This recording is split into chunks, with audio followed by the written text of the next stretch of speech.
The Three Musketeers by Alexandre Dumas. Chapter 21. The Countess de Winter. As they rode along, the Duke endeavoured to draw from D'Artagnan not all that had happened, but what D'Artagnan himself knew. By adding all that he heard from the mouth of the young man to his own remembrances, he was enabled to form a pretty exact idea of a position of the seriousness of which, for the rest, the Queen's letter, short but explicit, gave him the clue. But that which astonished him most was that the Cardinal, so deeply interested in preventing this young man from setting his foot in England, had not succeeded in arresting him on the road. It was, then, upon the manifestation of this astonishment that D'Artagnan related to him the precaution taken, and how, thanks to the devotion of his three friends, whom he had left scattered and bleeding on the road, he had succeeded in coming off with a single sword thrust, which had pierced the Queen's letter, and for which he had repaid Monsieur de Ward with such terrible coin. While he was listening to this recital, delivered with the greatest simplicity, the Duke looked from time to time at the young man with astonishment, as if he could not comprehend how so much prudence, courage, and devotedness could be allied with a countenance which indicated not more than 20 years.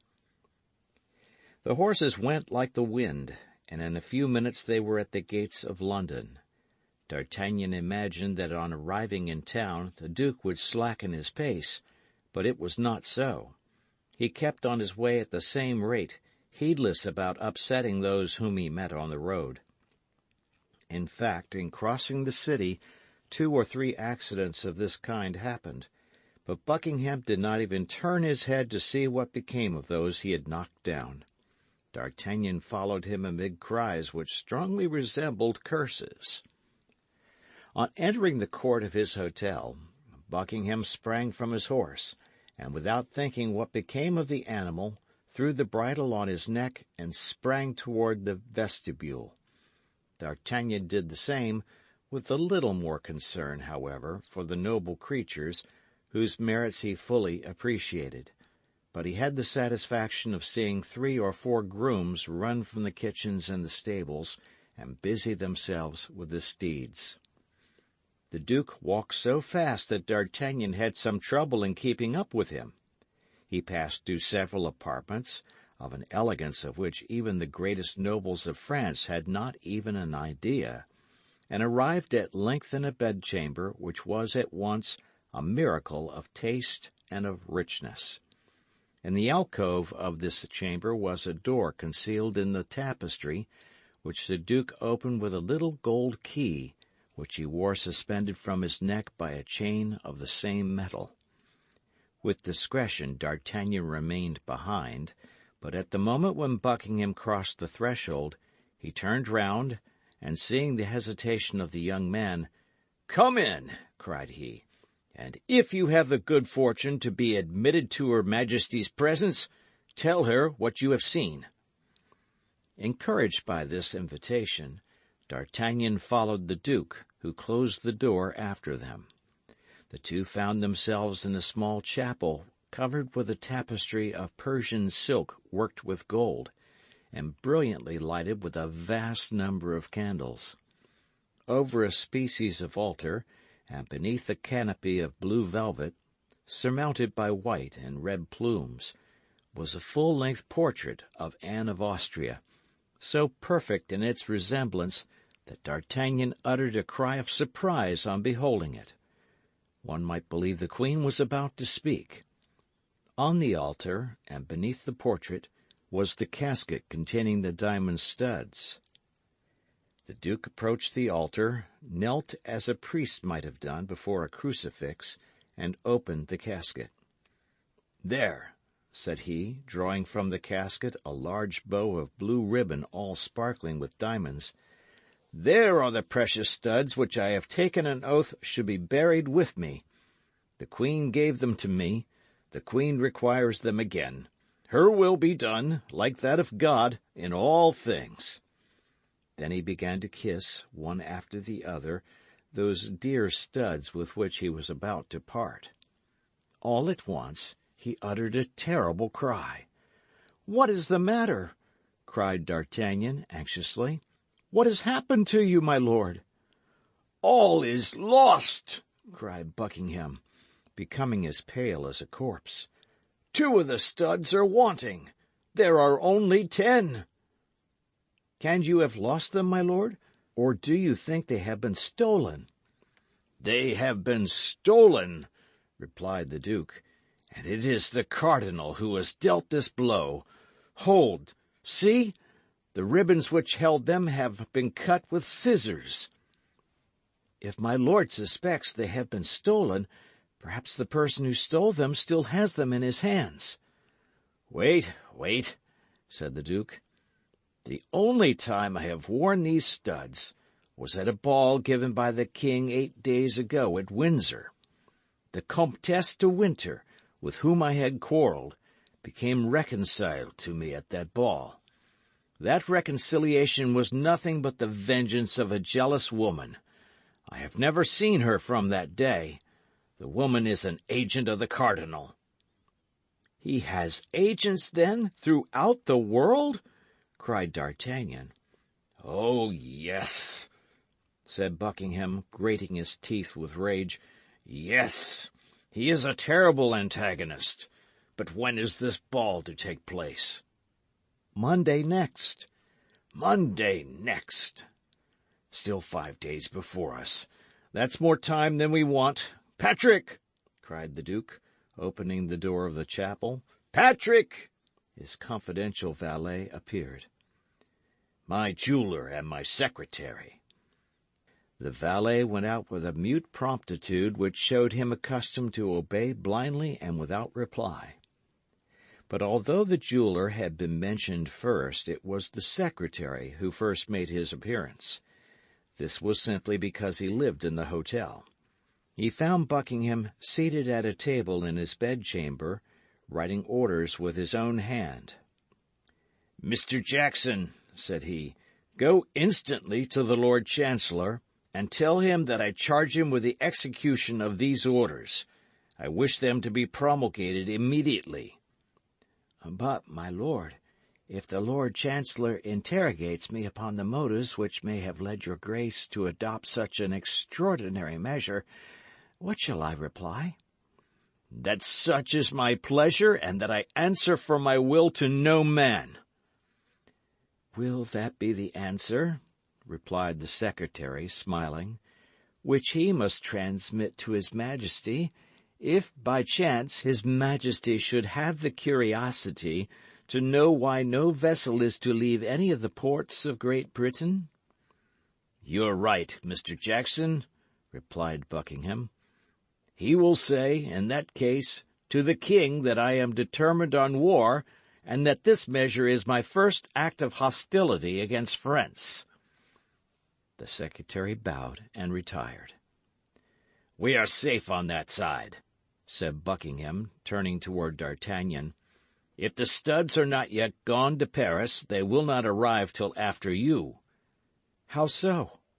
"I have just placed an embargo on all vessels at present in His Majesty's ports, and without particular permission not one dare lift an anchor." D'Artagnan looked with stupefaction at a man who thus employed the unlimited power with which he was clothed by the confidence of a king in the prosecution of his intrigues.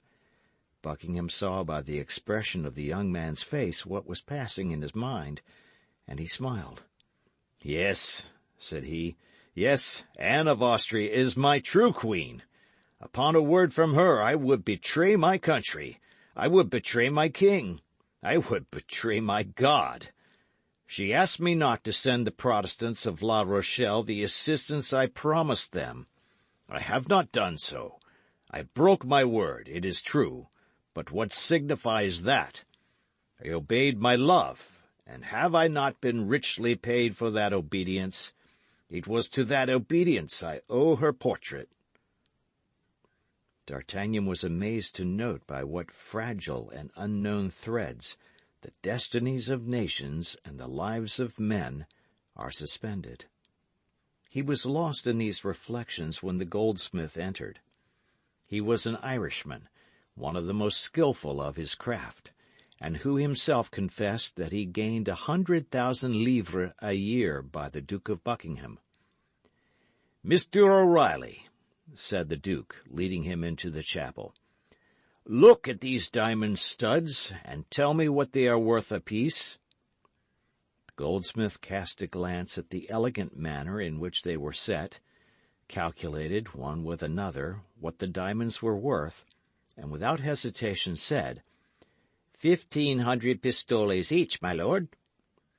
"How many days would it require to make 2 studs exactly like them?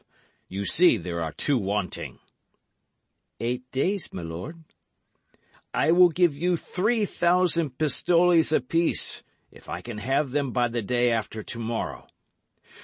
"My lord, they shall be yours." "You are a jewel of a man, Mr. O'Reilly, but that is not all. These studs cannot be trusted to anybody. It must be done in the palace." "Impossible, my lord. There is no one but myself can so execute them that one cannot tell the new from the old." "Therefore, my dear Mr. O'Reilly, you are my prisoner, and if you wish ever to leave my palace, you cannot, so make the best of it. Name to me such as your workmen as you need, and point out the tools they must bring." The goldsmith knew the Duke. He knew all objection would be useless, and instantly determined how to act. "May I be permitted to inform my wife?" said he. "Oh, you may even see her if you like, my dear Mr. O'Reilly. Your captivity shall be mild, be assured, and as every inconvenience deserves its indemnification, here is, in addition to the price of the studs, an order for 1,000 pistoles, to make you forget the annoyance I cause you." D'Artagnan could not get over the surprise created in him by this minister, who, thus open-handed, sported with men and millions. As to the goldsmith, he wrote to his wife, sending her the order for the 1,000 pistoles, and charging her to send him, in exchange, his most skilful apprentice, an assortment of diamonds, of which he gave the names and the weight, and the necessary tools. Buckingham conducted the goldsmith to the chamber destined for him, and which, at the end of half an hour, was transformed into a workshop. Then he placed a sentinel at each door, with an order to admit nobody upon any pretence but his valet de chambre, Patrick. We need not add that the goldsmith, O'Reilly, and his assistant were prohibited from going out under any pretext. This point settled, the Duke turned to D'Artagnan. "Now, my young friend," said he, "England is all our own. What do you wish for? What do you desire?" "A bed, my lord," replied D'Artagnan. "At present, I confess, that is the thing I stand most in need of." Buckingham gave D'Artagnan a chamber adjoining his own. He wished to have the young man at hand, not that he at all mistrusted him, but for the sake of having someone to whom he could constantly talk of the Queen. In 1 hour after, the ordinance was published in London that no vessel bound for France should leave port, not even the packet-boat with letters. In the eyes of everybody, this was a declaration of war between the 2 kingdoms. On the day after the morrow, by 11 o'clock, the 2 diamond studs were finished, and they were so completely imitated, so perfectly alike, that Buckingham could not tell the new ones from the old ones, and experts in such matters would have been deceived as he was. He immediately called D'Artagnan. "Here," said he to him, "are the diamond studs that you came to bring, and be my witness that I have done all that human power could do." "Be satisfied, my lord, I will tell all that I have seen. But does your grace mean to give me the studs without the casket?" "The casket would encumber you. Besides, the casket is the more precious from being all that is left to me. You will say that I keep it." "I will perform your commission, word for word, my lord." "And now," resumed Buckingham, looking earnestly at the young man, "how shall I ever acquit myself of the debt I owe you?" D'Artagnan blushed up to the whites of his eyes. He saw that the Duke was searching for a means of making him accept something, and the idea that the blood of his friends and himself was about to be paid for with English gold was strangely repugnant to him. "Let us understand each other, my lord," replied D'Artagnan, "and let us make things clear beforehand, in order that there may be no mistake. I am in the service of the King and Queen of France, and form part of the company of Monsieur de Saussure, who, as well as his brother-in-law, Monsieur de Tréville, is particularly attached to their majesties. What I have done, then, has been for the Queen, and not at all for your grace. And still further, it is very probable I should not have done anything of this, if it had not been to make myself agreeable to someone who is my lady, as the Queen is yours." "Yes," said the Duke, smiling, "and I even believe that I know that other person. It is—" "My lord, I have not named her," interrupted the young man, warmly. "That is true," said the Duke, "and it is to this person I am bound to discharge my debt of gratitude." "You have said, my lord, for truly, at this moment when there is a question of war, I confess to you that I see nothing in your grace but an Englishman, and consequently an enemy whom I should have much greater pleasure in meeting on the field of battle than in the park at Windsor or the corridors of the Louvre, all which, however, will not prevent me from executing to the very point my commission, or from laying down my life, if there be need of it, to accomplish it. But I repeat it to your grace, without your having personally on that account more to thank me for in this second interview than for what I did for you in the first." "We say proud as a Scotsman," murmured the Duke of Buckingham. "And we say proud as a Gascon," replied D'Artagnan. "The Gascons are the Scots of France." D'Artagnan bowed to the Duke, and was retiring. "Well, are you going away in that manner? Where and how?" "That's true." "'Fore God, these Frenchmen have no consideration." "I had forgotten that England was an island, and that you were the king of it." "Go to the riverside, ask for the brig Sund, and give this letter to the captain. He will convey you to a little port, where certainly you are not expected, and which is ordinarily only frequented by fishermen." "The name of that port?" "St. Valery. But listen. When you have arrived there, you will go to a mean tavern, without a name and without a sign, a mere fisherman's hut. You cannot be mistaken, there is but one. Afterward? You will ask for the host, and will repeat to him the word forward. Which means? In French, en avant. It is the password. He will give you a horse all saddled, and will point out to you the road you ought to take. You will find, in the same way, 4 relays on your route. If you will give at each of these relays your address in Paris, the 4 horses will follow you thither. You already know 2 of them, and you appeared to appreciate them like a judge. They were those we rode on, and you may rely upon me for the others not being inferior to them. These horses are equipped for the field. However proud you may be, you will not refuse to accept one of them, and to request your 3 companions to accept the others. That is, in order to make war against us. Besides, the end justified the means, as you Frenchmen say, does it not? Yes, my lord, I accept them, said D'Artagnan, and if it please God, we will make good use of your presence. Well, now, your hand, young man. Perhaps we shall soon meet on the field of battle, but in the meantime we shall part good friends, I hope. Yes, my lord, but with the hope of soon becoming enemies. Be satisfied, I promise you that. I depend upon your word, my lord.